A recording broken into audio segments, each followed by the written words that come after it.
Salut. Bon, je vidéo bi mise en forme tableau Excel là. Ça veut dire que tableau bi lañ bëgg def mise en forme ñu melni textuel. Pour ce faire, dañuy compter nombre de lignes ak nombre de colonnes.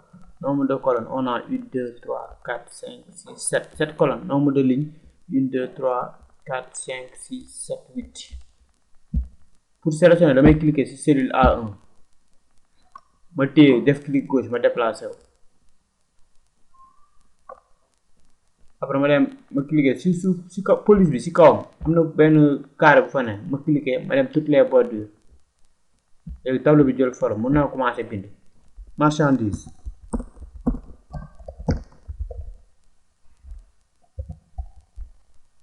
unité prix unitaire prix léegi su danga téye alt bës entrée pour mu dem à la ligne ci même cellule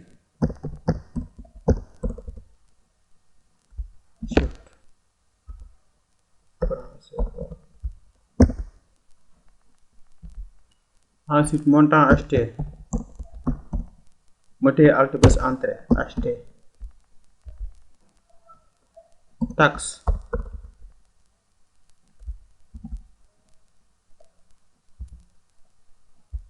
en pourcentage. Ensuite, montant TTC. T alt plus entrée. Ensuite, date d'achat. Date d'achat. Chemise. Ensuite, chaise. Ensuite, sac. Cahier d'abord. Ensuite, sac. Ensuite, chaussures. Accessoires. Pantalon. Les valeurs, on a 15. 8 9 8 9 5 4 5 4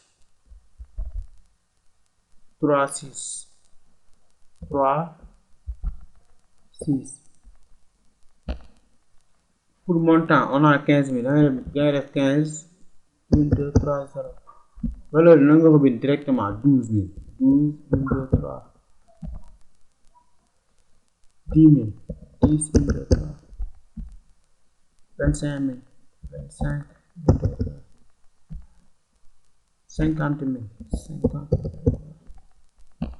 12 500, 12 500 75 000, 75 1 2 3. Bon, montant acheté. Dernier taxe en pourcentage 15%, damay def 15%.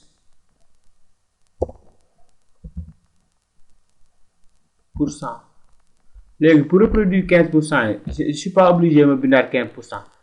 damay taxaw boo xoolee taxe 15% fi mu ne si suuf am na benn point vert foofu laay cliquer ba mu nekk plus ma def clic gauche ma sélectionné ma wàcc pour mu reproduire ko mu jox ma yëpp 15% automatiquement. léegi damay cliquer fii ma vérifier fii ci kaw.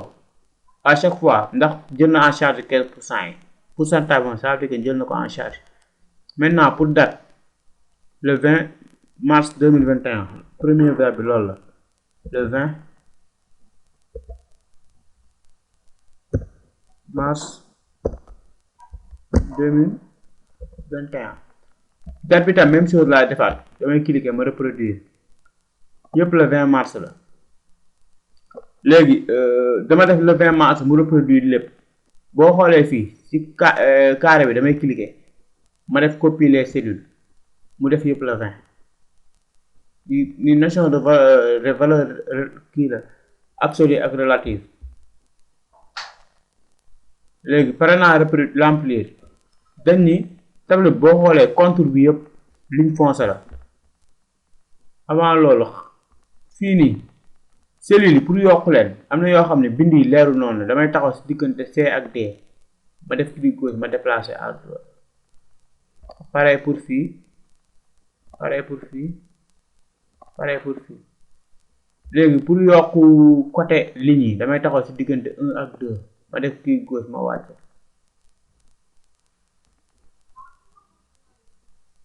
c'est bon yëpp visible na léegi mën naa ko centré damay sélectionné ñoom ñëpp ma jël centré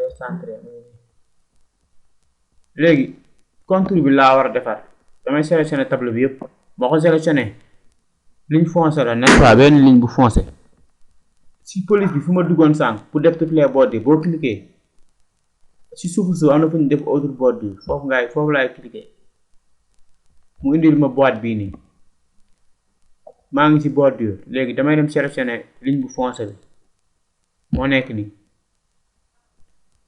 ma def contour mooy li wër tableau bi mu ngi nii automatiquement da koy sélectionné ma def ok def na contour bi instant yi nii moo nekk nii contour bi def na ko mu foncé léegi deuxième bi mooy li séparé marchandise ak chemise ligne boobu séparé ko 2 traits la damay dem sélectionné titre bi kese marchandise kese ba date d'achat ma duggaat foofu fu ma jaaroon léegi soxla ma fay jaaraat boo xoolee police su ma cliqué ci onglet police mun naa am possibilité pour dem bordure léegi ligne bii laa soxla c'est-à-dire que li ma sélectionné ligne bi moo nekk nii moom laa war a def 2 traits damay dem jël 2 traits ma appliqué ko directement c'est-à-dire que bu ma neexee ma jël bii su ma neexee ma jël bii su ma jëlee bii mu dendal nii moo koy gérer ma def ok mu ngi nii jël na 2 traits yi léegi bordure intérieure yi laa war a def ay pointillés bordure intérieure yëpp damay sélectionné lépp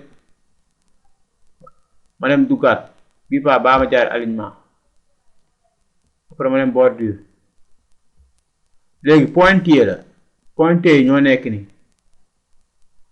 ma jël bi jël naa pointillé léegi fa la ñoo bordure intérieur moo nekk nii su ma neexee ma bës directement ci ligne bii nii ligne yi horizontal vertical wala ma jël bii moo gën a yomb ma jël boobu noonu après ma def ok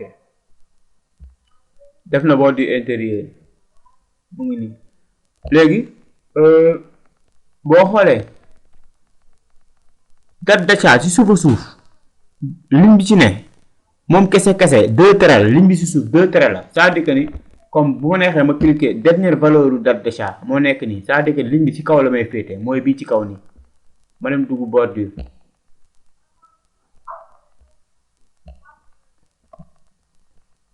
léegi ligne bi moo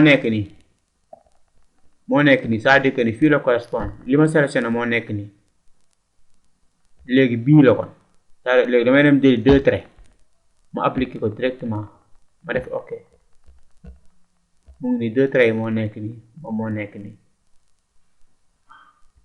léegi pour def franc CFA damay sélectionné xam nga dañuy prix unitaire en franc CFA damay sélectionné valeur yëpp am na fu ñu def nombre fii ma cliqué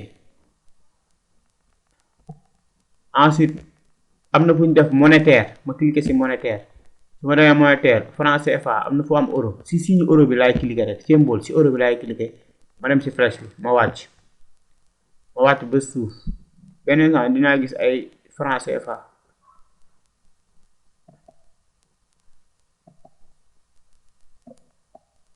voilà franc CFA ma jël CFA wolof ma def ok léegi si ñëw yenn saa yi day indi 2 0 bu ma neexee mën naa dindi 0 itam bu dee arrangé wu nombre décimal la c'est-à-dire gis nga def nombre décimal 2 dama koy def 0 ma def ok léegi si ñëw du am nombre décimal 15000 c'est-à-dire ne valeur yi boo cliqué pour xam ni normal la boo cliqué franc CFA warul feeñ fii ci kaw